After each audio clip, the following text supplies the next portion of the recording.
안녕하십니까. 게이밍대 특방아재입니다. 많이 더우시죠? 며칠 전에 손님 한 분과 상담을 한 적이 있는데요. 이 손님께서 경매 물건을 상담하러 오셔서 과거에 입찰 보증금을 몰수당한 경험이 있으시다고 말씀을 하시더라고요. 속설했던 과거의 경험을 밝히시기가 쉽지는 않았을 텐데요. 용기가 참 대단하신 분이십니다. 주위에 경매하시는 분들 보면은 의외로 이런 사례를 종종 발견하게 됩니다.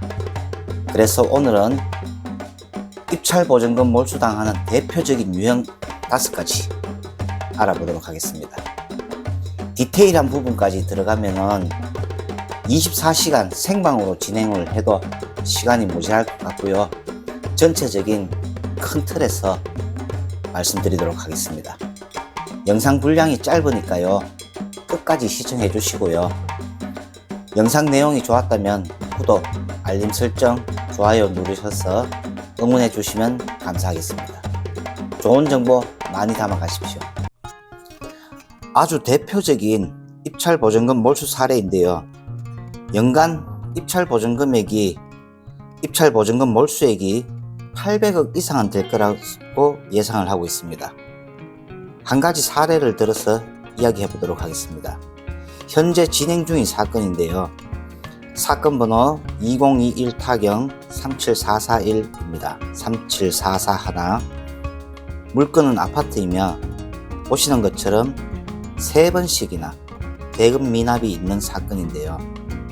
물건 목록만 봐서는 임차인이 있는 평범해 보이는 경매 물건이며 제 예상으로는 어느 금액대까지는 계속 유찰이 될 거라 생각했던 물건입니다. 문건 송달 내역서를 보시면 임차인이 계시고 2022년 6월 14일에 배당 요구를 하셨네요. 그럼 이 임차인분이 대항력이 있는 선순위 임차인인지 아니면 후순위 임차인인지 알아보도록 하겠습니다. 이번 사건의 말소 기준 권리일은 2019년 11월 25일입니다. 임차인은 이보다 빠른 2018년 11월 6일에 전입을 하셨고요. 확정일자는 그보다 빠른 2018년 10월에 받아 놓으셨네요. 아마도 계약을 하시면서 바로 확정일자를 받아 놓으셨던 것으로 추정이 됩니다.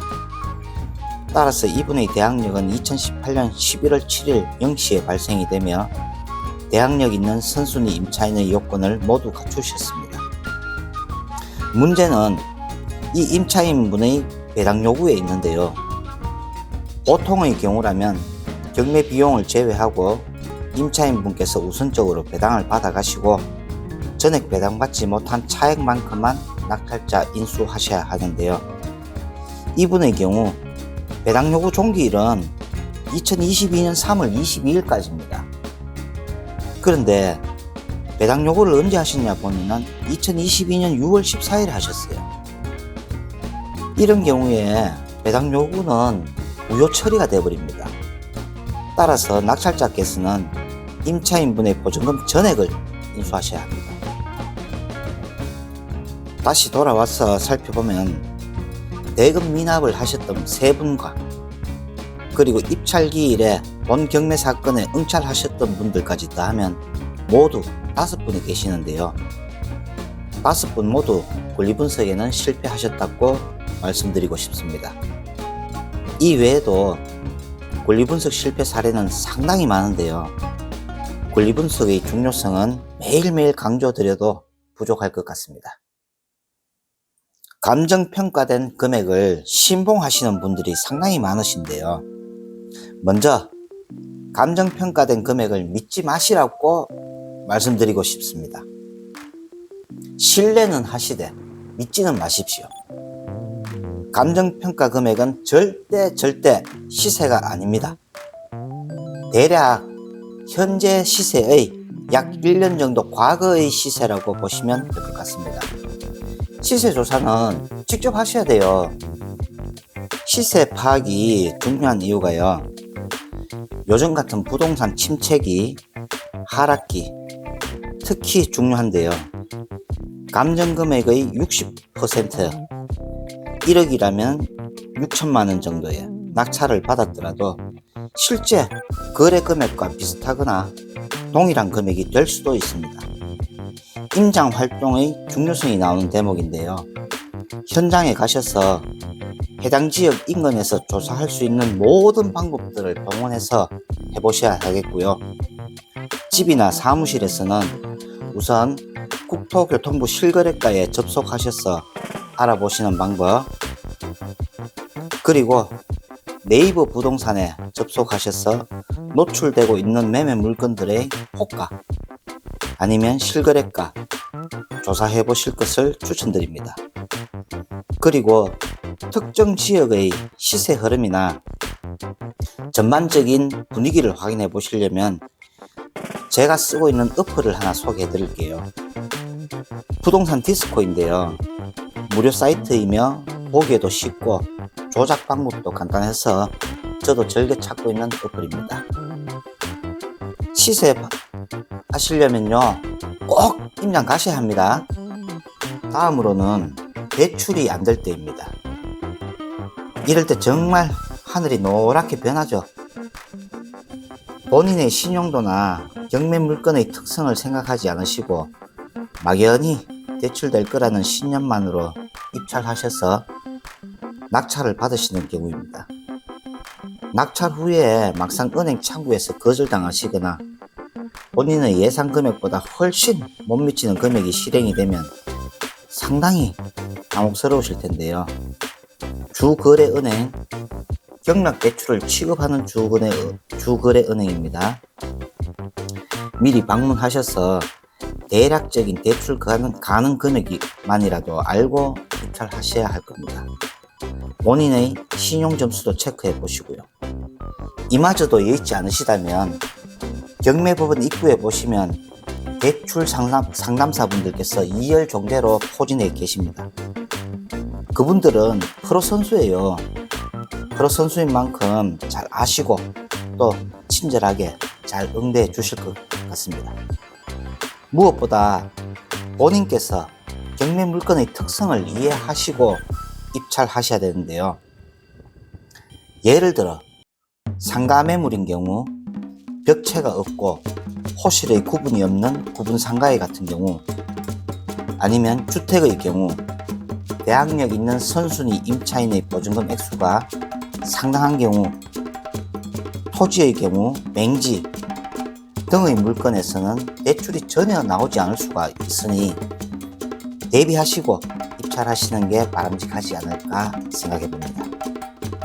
농취증의 경우 디테일한 부분이 많아서 시간이 허락된다면 다음 기회에 따로 모아서 설명할 시간을 가져보도록 하겠습니다.